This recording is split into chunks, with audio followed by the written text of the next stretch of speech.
네, 아름다운 재단 18 어른 캠페인 18살이 되면 그래요. 또 보호시설 나와야 아니 되는 뭐 저분들께 여러분들이 사주신 네, 떡상레드 다이어리. 다이어리 예. 수익금을 전액 기부를 하고 저희 경제 교육도 시켜드린다 이렇게 했는데 사실 그 약속을 충실히 지키지는 못했던 것 같아요. 물론 하긴 했어요. 근데 저희가 막 나서서 막 여러분들과 함께하고 관심을 막 증폭시키는 일을 못해드렸는데 이번에 이제 위스덤 칼리지를 저분들에게 드리자. 네. 그래서 저분들에게 매칭을 해드리자. 그러니까 이제 정프로 친구가 만약에 이걸 위스덤 칼리지 수강하면 네. 그분이 그렇죠. 무상으로 저분들께 연결해드리는 거. 근데 이렇게 다 그런 건 아닌데 대학 교육을 상대적으로 일반적인 가정에 있는 학생들보다 못 받는 케이스들이 많고 그래서 그런 분들에게 인문사회 과학 사실 상식을 높이는 일이잖아요. 네. 그런 거 좀 해보려고 하고 있습니다. 네.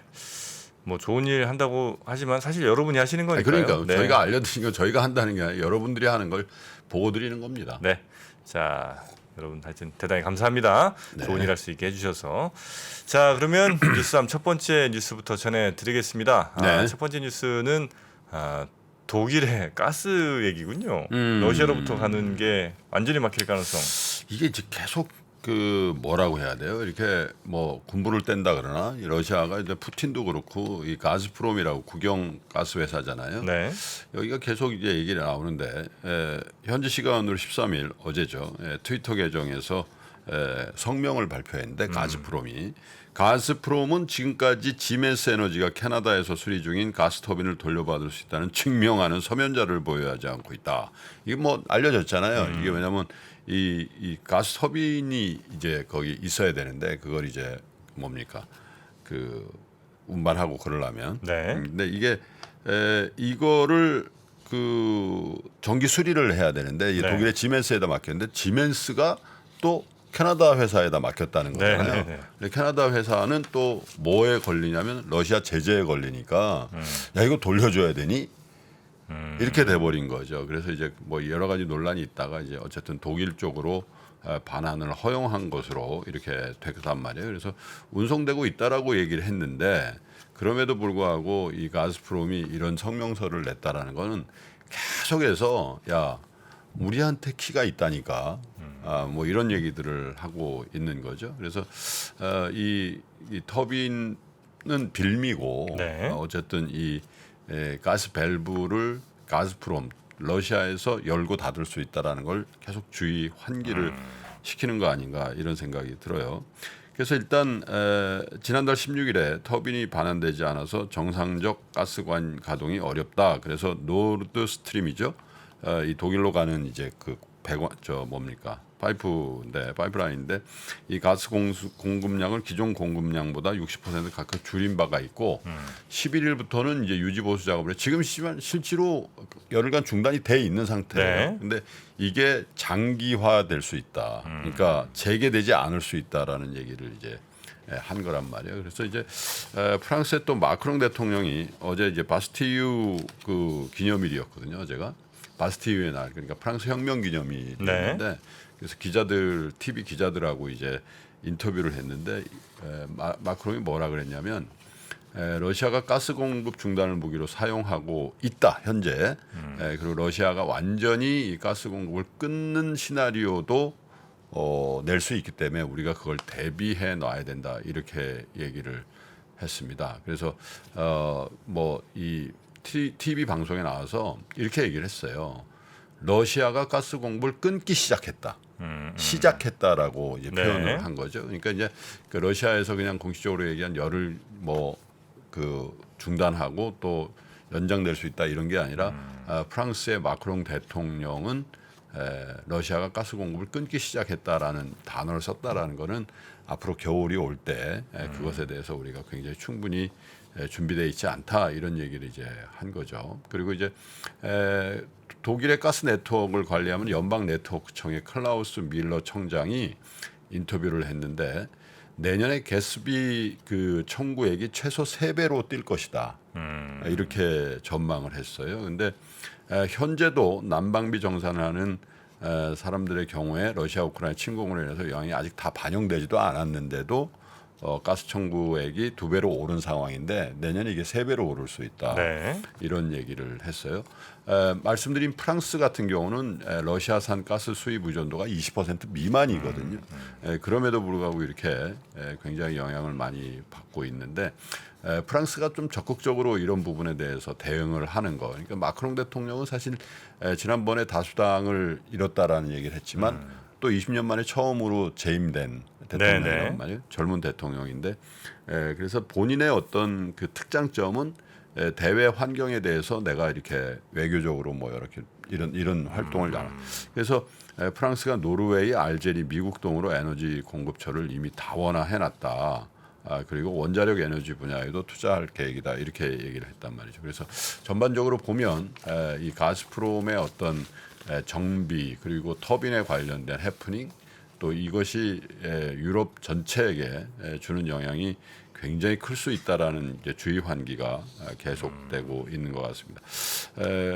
그 뭐 이 뉴스 3시간에는 이제 뉴스를 픽업을 하지 않았습니다만은 페리티가 깨졌잖아요. 아 유럽 네, 1달러 대 유로 대- 1유로. 네. 이게 사실 상상하기 힘든 일인데 뭐죠? 0.99999 찍혔더라고 일단. 달러가 유로화 대비해서 가치가 더 높은 그런 상황을 여러분 보시는 거거든요. 네. 사실 상상하기 어려운 일들인데 이러한 유럽의 에너지 위기 같은 것들도 유로화의 추세적인 약세 이렇게 기여하고 있는 것 같고 이렇게 되면 ECB가 유럽 중앙은행이 지금 같은 스탠스를 유지하기 좀 힘들 거다라는 이제 전망들도 나옵니다. 그래서 유럽도 이제 어쩔 수 없이 금리 인상에 적극적으로 나서게 되면 전 세계적으로 다시 금리가 상승하는 그런 모양새가 나올 수 있고 특히 유럽의 금리 상승세는 미국하고 좀 다른 게 유럽에서 이제 워낙 이제 제로 금리라든지 마이너스 금리 상황에서 금리를 올리게 되면 기업들 한계 기업들 많잖아요. 네. 그런 기업들에게는 훨씬 더 악영향을 주기 때문에 이게 미국 경제처럼 지금 뭐 고용이 뭐 완전 고용이고 뭐 이런 상태가 아니잖아요. 근데 그런 상태에서 유럽 취약한 유럽 국가들, 예를 들면 피그스라고 우리가 불렀던 그리스라든지 이태리라든지 뭐 스페인 이런 나라들 이런 나라들의 경제가 훨씬 더 어려워질 수 있다. 그러면 이게 신흥국 쪽으로도 굉장히 빠르게 전염될 수도 있다라는 걱정들도 함께 나오는 것 같습니다. 뭐 독일의 그 바우하우스인가 하는 뭐 집 관련된 거 이것저것 파는 뭐 소매점 같은 데가 있는데 거기서 지금 장작이랑 석탄이 그렇게 많이 팔려. 없대요 지금. 땔감 나무를 준비한다는 거 아니에요? 이게 지금 뭐 100년 전으로 돌아가는 것도. 아니 근데 요즘에 가끔 그런 생각이 들어요. 전염병이 창궐했잖아요. 100년 만에. 스페인 독감 이후에 100년만 아닙니까? 이게, 그죠? 그런데다가 일본에서 아베를 저격을 해줘. 아니 이게 저격을 한다는 게 그죠? 전 총리를. 네, 전 총리인데 사실 전 총리 중에서 아베는 일본의 전 총리 지금 살아있는 전 총리만 한 20명 가까이 될 걸. 그잖아요. 그러니까 아베 신조는 전 총리의 이렇게 반열이 아니거든. 우익의 상징 아니에요. 뭐 최장수 총리기도. 네, 그런 사람이 백주 내내 저격을 당하지 않나. 아니 우리 지구상에서 제일 잘 산다는 데가 독일 아닙니까? 거기서 석탄하고 땔감을 준비한다는 게. 야 이게 도대체 참 모르겠어요. 네. 네? 자, 하여튼 좀 취약했던 것 같습니다. 자, 그리고 두 번째 뉴스 전해드리죠. 바이든 대통령이 지금 지지율이 트럼프 낮을 때보다 더 낮아졌어요. 자, CNBC에서 이제 7일에서 10일 사이에 미국의 성인 800명을 대상으로 여론조사를 했는데요. 요건 뭐 우리나라도 뭐 일주일에 한두 번씩 여론조사 업체에서 합니다만은 36%나 긍정 평가가. 그래서 자체 조사한 걸로 역대 최저치가 나왔다는 거예요. 여기다가 이제 이걸 브렉다운해서 경제 어떠니 경제 이렇게 물어보니까 30% 지지율이. 그래서 오바마 대통령은 물론이고요. 트럼프 전 대통령의 재임 시절 최저 지지율 기록보다도 낮은 수치라는 거예요. 그래서 같은 조사를 트럼프 대통령의 최저 지지율은 37%를 기록한 바가 있고요. 경제 정책 최저 지지율은 되게 재밌습니다. 41%였어요. 그러니까 이게 저도 기억이 나는데 트럼프 지지율이 떨어졌습니다. 이럴 때 항상 얘기를 했던 게 근데 경제는 괜찮아요.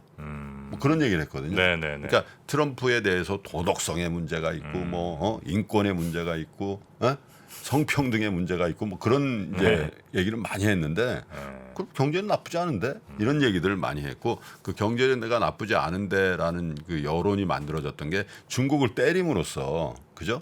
예를 들면 관세도 올리고 뭐 이런 걸 하면서 이제 경제 정책의 지지를 받았는데 오바마 대통령은 최저 지지율이 41%였고 경제 정책 최저 지지율은 30. 그러니까 이게 보니까 이게 공화당화 이게 뭐 패턴인지 는 모르겠는데 민주당은 경제 이런 거보다는 정의, 평등 이런 쪽인 것 같고 그 다음에 이제 공화당은 예를 들면 뭐 그런 것들은 조금 그렇지만 야 이게 뭐 주머니 사정이 뭔지 아냐 이렇게 이런 것 같아요. 그래서 경제가 훌륭하다는 1%, 좋다는 10%. 그래서 이 전체 좋다는 전체 여론은 11%고 보통이 30%. 이게 보통의 일부가 저쪽으로 가서 그렇게 된 거라. 나쁘다 58%. 사실은 뭐 보통이라고 얘기한 사람들도 이건 대부분 그냥 보통이라서 그런 게 아니라 나 별로 관심 없는데 이렇게 얘기한 거 아닌가. 내년에 경제가 좋아질 것이라는 답변 22%입니다. 응답자의 52%는 더 안 좋아질 것이다 이렇게 얘기를. 근데 지금 이런 상황이 왜 더 이례적이냐면 실업률이 4% 미만 아닙니까? 역대급인데. 그래서 지금 일자리가 없는 게 아니라 사람을 못 구해서 그렇다라고 하는데도 경제적 지지가 이렇게 안 좋다라는 얘기는 한마디로 말씀드리면 전망이 안 좋다라는 얘기입니다. 지금이 안 좋다라는 얘기보다 앞으로 저렇게 계속 바이든이 하면 이거 안 좋아지겠는데라는 그런 게 압도적인 거다. 그래서 지금 어떻게 지금 가고 있는 중입니까? 갔습니까? 저기 사우디에 바이든이 15일이니까 뭐 가는 중 아니겠습니까? 가서 잘해야 될 겁니다. 뭐 체면불구하고 살만 MBS 살만 잘해야 됩니다. 하여튼 전 세계적으로 경제가 어렵다 보니까 전 세계적으로 하여튼 정치 지도자들에 대한 지지율도 좀 많이 좀 빠지는 것 같아요. 그럼요. 뭐 제가 한두 번 말씀드렸습니다만 인플레이션은 다른 얘기를 하면 민생고입니다. 민생고를 방치하면 흔들리죠. 옛날에 뭐가 그랬어요? 뭐 이렇게 그 배를 흔들어 버린다고 뭐 그런 얘기 했잖아요. 배를 흔들어요? 배를 누가 흔들어요? 아니, 그러니까 이 파도와 같다는 거야. 민생 뭐 이런 것들이. 민생이. 결국은 먹고 사는 문제예요. 자, 하여튼 바이든 지지율 최저치 뉴스까지 전해드렸고요. 세 번째 뉴스입니다. 시작하면서 잠깐 말씀드렸던 6월의 생산자 물가가 무려 11.3% 역대급이 나왔습니다. PPI라고 하잖아요. CPI는 이제 소비자 컨슈머를 얘기하고 PPI는 이제 생산하는 여기를 얘기를 하는 건데 11.3%가 올랐다 이런 겁니다. 이게 역대급 사상 최고가 나왔던 게 러시아가 우크라이나에 침공했던 3월달 지표가 11.6%였어요. 왜냐하면 그때는 일시적으로 전쟁이 딱 나왔기 때문에 이렇게 된 거란 말이에요. 근데 경기를 했던 그때보다는 조금 낮지만 어쨌든 지난달에 10.8보다도 0.5% 포인트 더 오른 거가 나왔죠. 근데 이게 사실은 유가라든지 이런 거 급등세가 진정이 됐고 그래서 소비자 물가에 반영하는 그런 게 약간 시차가 있을 것이다라는 그런 걸로 해서 다음 달부터는 떨어질 거다라고 얘기했는데 또 한편으로는 이런 생산자 물가 지수가 이렇게 높다라는 거는 자 생산자들이 느끼는 물가가 이제 자기네들이 생산 제조 원가는 이런 거 아니겠어요? 근데 그런 것들이 이제 소비자 유통 과정을 통해서 소비자들한테 이전되는 데는 시간이 좀 걸린다는 거 아니야? 몇 개월 정도. 뭐 그렇겠죠. 그러면 야 이게 뭐 기름값 좀 떨어진다고 해서 CPI가 그럼 급전직하로 떨어질 거냐? 이런 이제 회의적인 전망들도 가능한 거죠. 그래서 이제 울트라 스텝이 나온다. 이런 얘기들을 이제 하는 거죠. 26일부터 이틀 동안 하잖아요. 연방공개시장위원회. 그래서 지금으로서는 뭐 그냥 그럴 수도 있지 않을까라는 정도 수준에서 월스트리트에서 회자가 됐던 건데 지금은 그렇게 될 것 같아가 오히려 더 많은 그 여론의 지지를 받는 그렇게 될 거라는 건 1%, 100bp. 1%. 그래서 만약에 1% 올린다 그러면 일기책에 써놔야죠. 물론 여러분 1% 올린 1%가 사상 최대는 아니에요. 하루에 4% 올린 날 있어요. 볼커 아저씨. 볼거.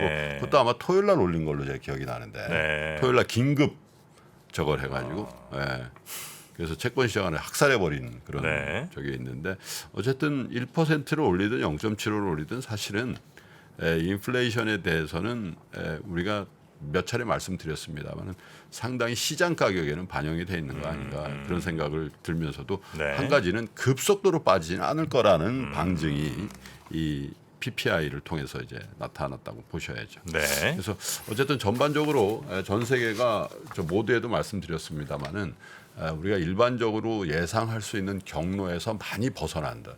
그리고 이제 그 달러 인덱스도 뭐 보도가 되겠습니다만은 뭐 폭등을 해버렸잖아요. 네네. 109까지 올라가고 무엇보다도 유로 달러가 페리티 1이 깨졌다라는 것도 굉장히 충격적인 거고요.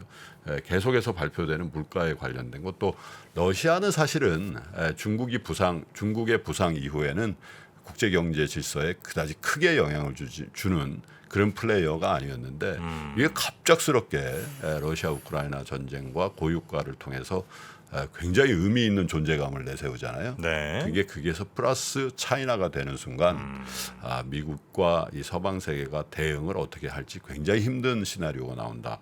이런 것도 사실 우리에게 가보지 않은 길을 제시하고 있어서 예측을 참 요즘 에 이렇게 애널리스트 이코노미스트 잘 틀립니까? IMF, OECD 할 것 없이 뭐 평상시에도 뭐 잘 맞히는 건 아니지만은 가보지 않은 길이 뜻 나타나니까 그들도 역시 당황하는 거 아닌가.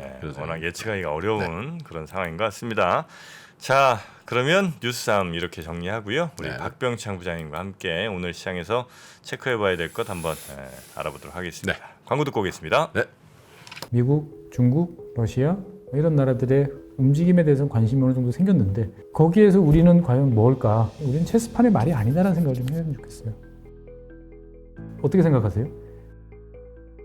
우리 편 누굴까를 좀 더 고민할 수 있지 않을까 싶어요. 뒤집어 질문을 해보면 그러면 아시아에는 우리 친구가 있을까요?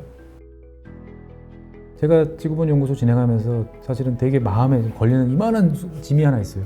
우리 옆에 있는 동남아를 내가 모른다.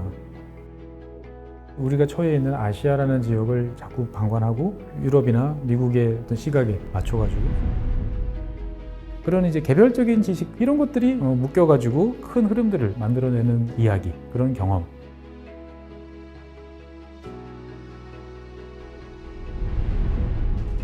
작고 잡다한 지식이라도 그것들을 절대 무시하지 말라. 나는 그건 되게 긍정적이고 그런 지식들을 연결해서 말 그대로 위즈덤이잖아요. 정말 현명해지고 뭔가 남들하고는 좀 차별화된 그러한 관점 그리고 그러한 비전